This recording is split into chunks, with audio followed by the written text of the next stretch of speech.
মন্দির তৈরি করবেন কোন জায়গায়, রান্নাঘর কোন জায়গায় করবেন, মন দিয়ে শুনবেন। মন্দির তৈরি করতে হয় বাড়ির ঈশান কোণে। কি বললাম আপনাদেরকে? বাড়িতে মন্দির তৈরি করতে হয় কোথায় মা? বাড়ির ঈশান কোণে। আর রান্নাঘর কোথায় করতে হয়? অগ্নিকোণে। অগ্নিকোণ মানে সূর্য উঠছে পূর্ব দিকে, ওইটা অগ্নিকোণ। ঈশান কোণটা কোথায় বলুন তো? উত্তর আর পূর্বের, হ্যাঁ মা ঠিক বলেছেন, উত্তর আর পূর্বের কোণে ঈশান কোণ। কিন্তু মাথায় রাখবেন, জ্যোতিষশাস্ত্র বলল ঈশান কোণে কোনোদিন বাথরুম পায়খানা যেন না হয়। যদি কারো বাড়িতে ঈশান কোণে বাথরুম পায়খানা হয়, একবারে 100% জেনে নিন 1 বছরের মধ্যে তার বাড়িতে একটা বিরাট দুর্ঘটনা ঘটছে। খুব মাথায় রাখবেন, বাড়িতে কেউ মারা গেছে, তার মৃতদেহের ছবিটা কোন দেওয়ালে রাখতে হয়? কীর্তন শুনতে এলে বহু কিছু জানতে হয়, বহু কিছু জানা যায়। আপনার বাড়িতে কেউ মারা গেছে, তার ছবিটা আপনি কোন দিকে রাখবেন? বলছে উত্তর দিকে মুখ করে দক্ষিণ দেওয়ালে। মাথায় রাখবেন, উত্তর দিকে মুখ করে রাখবেন। উত্তর দিকে মুখ করে রাখবেন কেন? কেউ যদি মারা যায় তার মাথাটা কোন দিকে থাকে? উত্তর দিকে। কিন্তু মাথায় রাখবেন, বাড়িতে যখন আপনি খাবার খাবেন তখন দক্ষিণ মুখে খাবেন না। বাথরুম গেলে দক্ষিণ দিকে পেছন করে যেতে নেই। জ্যোতিষশাস্ত্র বলো কেন? দক্ষিণ দিকটা হচ্ছে আমাদের পূর্বপুরুষের দিক। ওইদিকে আমার মা বাবা কাকিমা সবাই আছেন, ওইদিকে পেছন করে কোনো কাজ করতে নেই। খাবার খেতে গেলে ওইদিকে মুখ করে খেতে নেই। কিছু জিনিস আছে। বাড়ি যখন তৈরি করবেন, যারা খনার বচন পড়েছেন, খনা হচ্ছে একজন নামি দামি, তার বচন শুনলে চমকে যাবেন। বাড়ি তৈরি করতে গেলে খনা বলেছেন যে দক্ষিণ দুয়ারি ঘরের রাজা, পূব দুয়ারি তার প্রজা, পশ্চিম দুয়ারির খাজনা নাই, পশ্চিম দুয়ারির মুখে ছাই, আর উত্তর দুয়ারির খাজনা নাই। বাড়ি তৈরি করতে গেলে খনা বলেছে সবসময় দরজাটা যেন দক্ষিণ দিকে হয়। দক্ষিণ দিকে ঝঞ্ঝা থাকে না। দক্ষিণ দুয়ারি ঘরের রাজা। যদি দক্ষিণ দিকে না হয়, পারলে পারবেন পূব দুয়ারি। পূব দুয়ারি মানে পূব দিকে দরজা করতে পারেন, সেটাও ভালো। যদি উত্তর দিকে করেন তাহলে টাকা পয়সা নিতাই গৌর হরি বল, যাবে আর আসবে, খাজনা দেবার পয়সা থাকবে না। এটা বলছে আর কি, কে বলছে? খনা বলছে, আমি বলি না। আর কি? পশ্চিম দুয়ারির মুখে ছাই। পশ্চিম দিকে দরজা করলে যত ঝড়ঝঞ্ঝা সব আপনার ঘরে পৌঁছবে, ওই জন্য মুখে ছাই বলছে। বাড়িতে যখন শোবেন কোন দিকে মাথা করে শুতে হয়? দক্ষিণ দিকে মাথা করে শুতে হয়, উত্তর দিকে পা করতে হয়।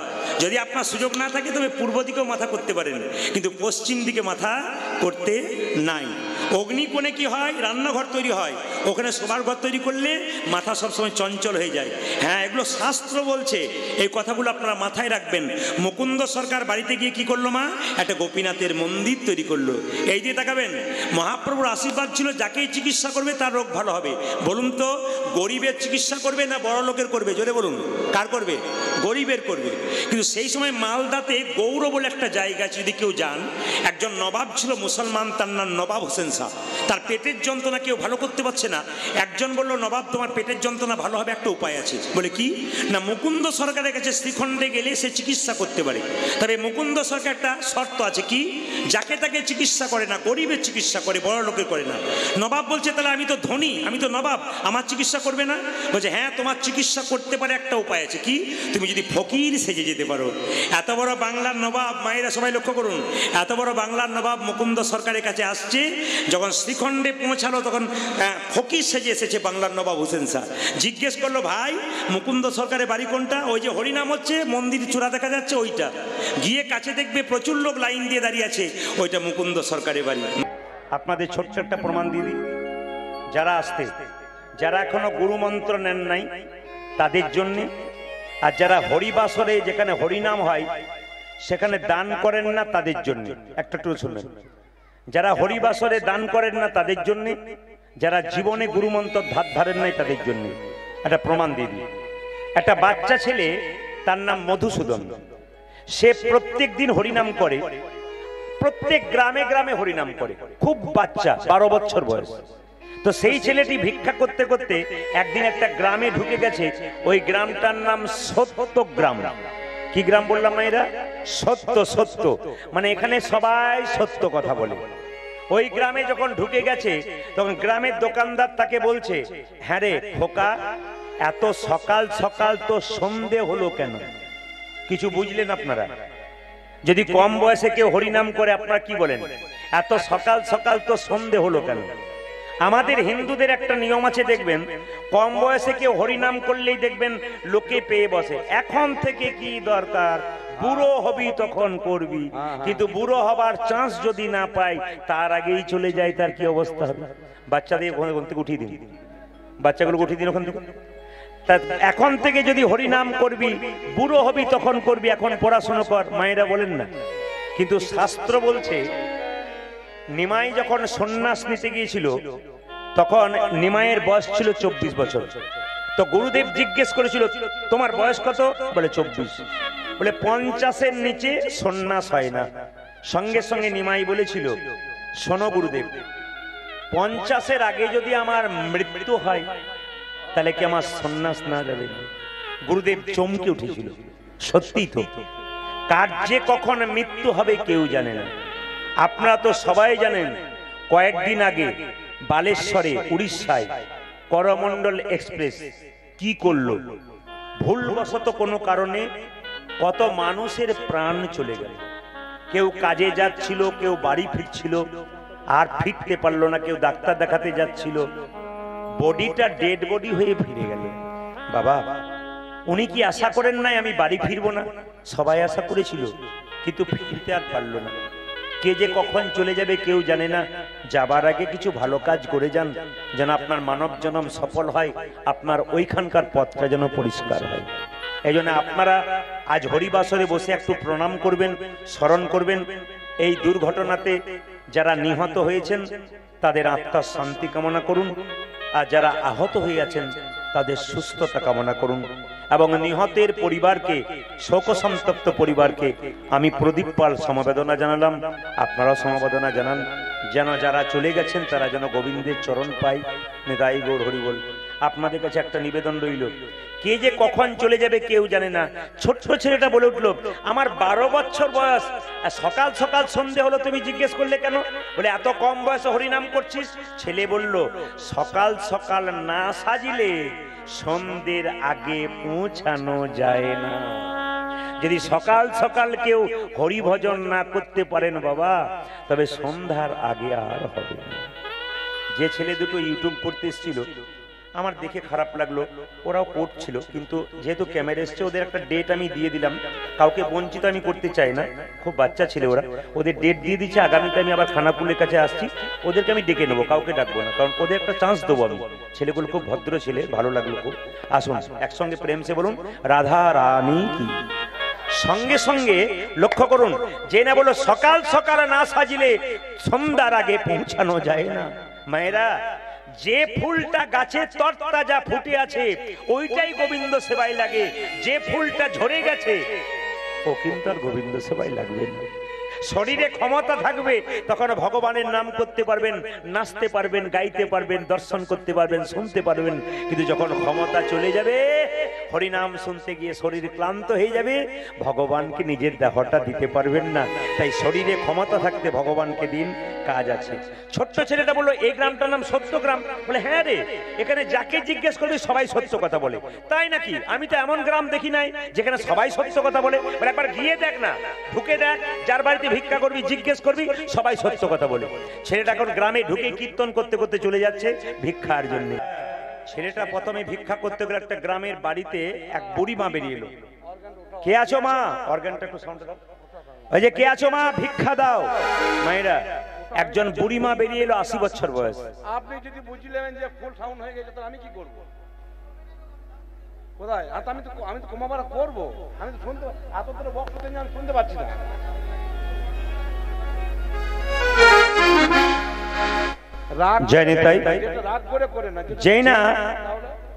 জৈনা দরজায় গিয়ে বললো কে আছো মা, ভিক্ষা দাও।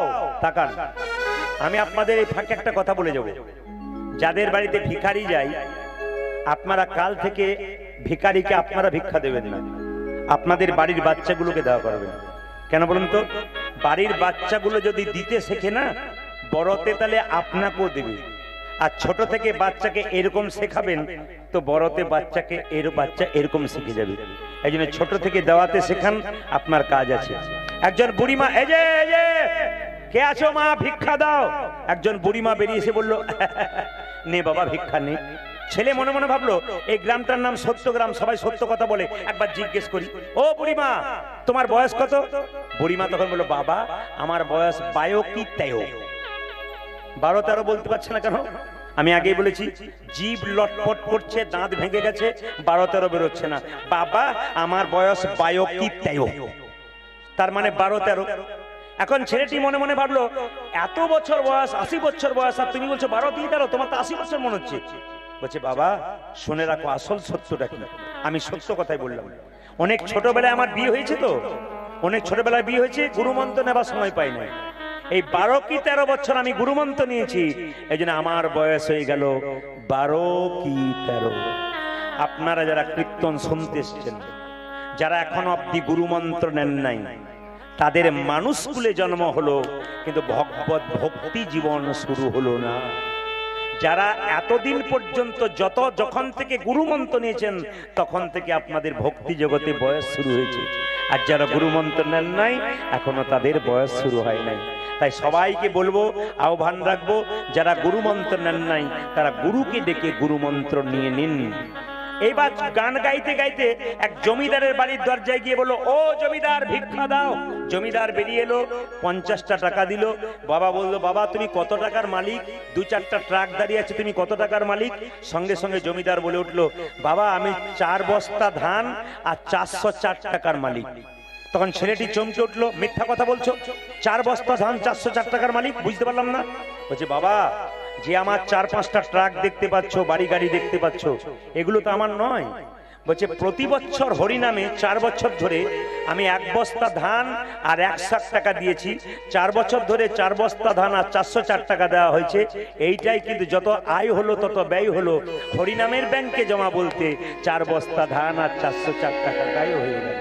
এই জন্য আপনাদের কাছে নিবেদন রইল, যারা হরিনামে দান করবেন, এই হরিনামে কথা বলি নাই, যেখানে মহোৎসব হচ্ছে, যেখানে প্রচুর মানুষের সেবা হচ্ছে, যেখানে কীর্তন করাচ্ছে, সেখানে আপনারা দান করবেন, দেখবেন আপনাদের লাভ আছে। তাই আসুন আজকে সবাই মিলে গুরুমন্ত্র যারা নিয়েছেন তারা তালি দেবেন, যারা নেন নাই তারাও দেবেন। দিন তোর আনন্দ যাবে প্রেম সে। রামকৃষ্ণ দেবের একটি গান সবাই মিলে হাতটা তুলে একসঙ্গে গাইবেন, একসঙ্গে প্রেম সে। লীলাটি শুরু করবার আগে একসঙ্গে হাত তুলে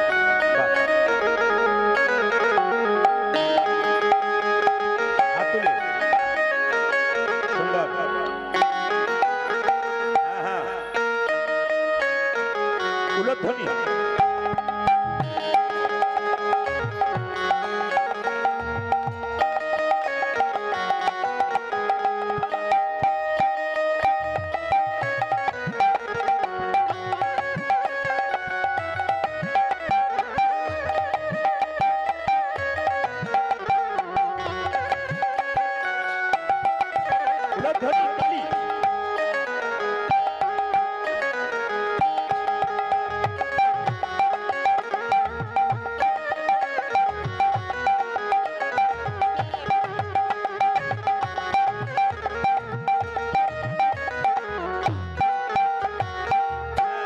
যারা তালি আরেকবার বাজাও, আরেকবার হাততালি দিয়ে একসঙ্গে।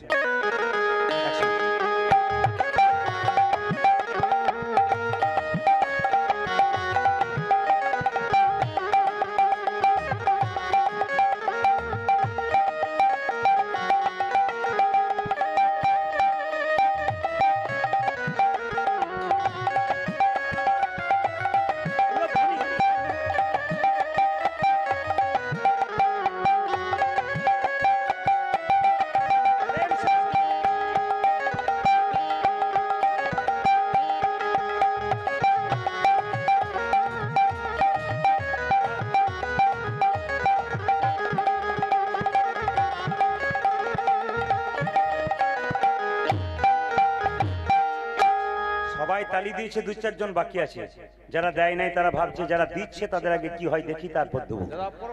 যখন দেখতে যাবেন তখন আপনার ট্রেন দেখবেন চলে যাবে। এই যে সময় থাকতে হরিধ্বনি দিন, উলুধ্বনি দিন, সবাই মিলে হাততালি দিয়ে গানটা গাইবেন। রামকৃষ্ণ দেবের লেখা গান, দিন তোর আনন্দে যাবে। যার হাত আছে তিনি তালি দেবেন, যার নাই তার দেবার দরকার নেই। দেখি ভগবান কাকে হাত দিয়েছে, একসঙ্গে। দিন তোর আনন্দে যাবে, ভজবে গুরু নাম, গুরু ব্রহ্মা গুরু বিষ্ণু গুরু ভগবান।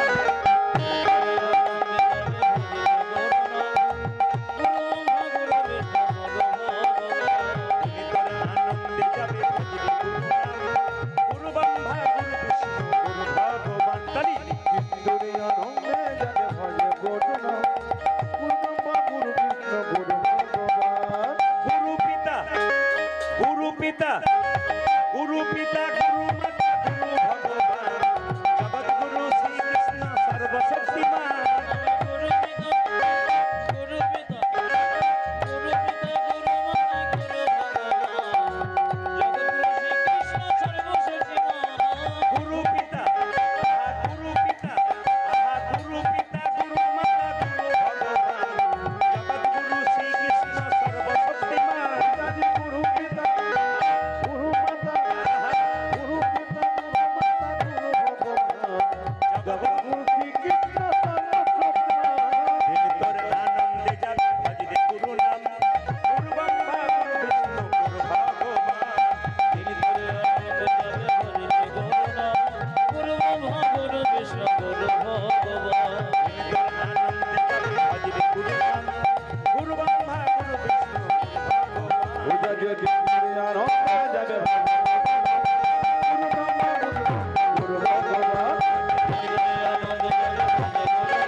নয়নানন্দেতে ভনে সেই তো সকলি জানে সর্বসিদ্ধি করতলে একবার বলুন রাধা রানী কি। আজকে কিন্তু একটু প্রেম সে বলবেন, আমি যে সুরে বলবো সেই সুরে বলবেন রাধে রাধে। বাহ বাহ। আমি যেখানে ট্রেন অ্যাক্সিডেন্টটা হয়েছে তার একটু 100 কিলোমিটার দূরেই ছিলাম আমি, মানে পরশু তারিখে। ওখানে ফুটবল গ্রাউন্ডে গান হচ্ছিল, পূর্ব সিংভূম জেলা ছিল জায়গাটা। তো এত সুন্দর মানুষ দিচ্ছে প্রেম সে রাধে রাধে, আপনাদেরও সুন্দর হচ্ছে। আর একবার জোরে রাধে রাধে। আর গাইতে গাইতে যাচ্ছে ওরে মন মনি রে কি লাগি আইলি ভাবে, ওরে মন রে কি লাগি আইলি ভাবে, ওরে মন রে কি লাগি আইলি ভাবে, ওরে মন রে কি লাগি আইলি ভাবে। ও তুই মানুষ হইয়া হরিনা ভজিলি, মানুষ হইয়া হরিনা ভজিলি, মানুষ হইয়া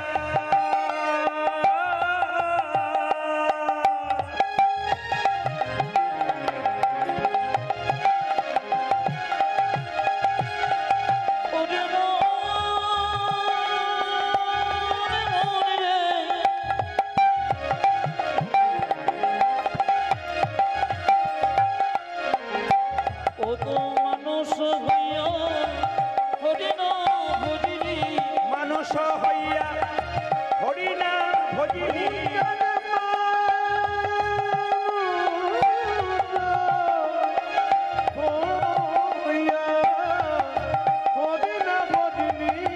বিফলে জনম যাবে মন কি লাগি আইলি ভাবে,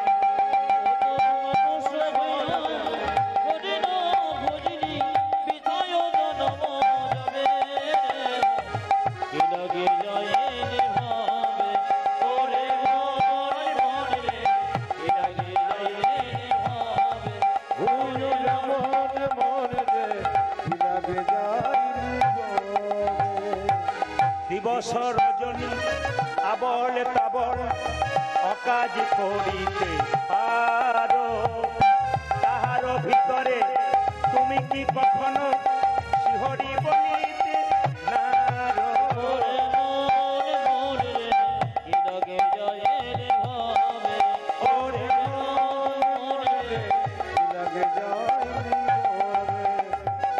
দিবস রজনী আবল তাবল অকাজ করিতে পারো, তাহার ভিতরে তুমি কি কখনো শিহরি বলিতে নারো, ওরে মন ভরে কি লাগে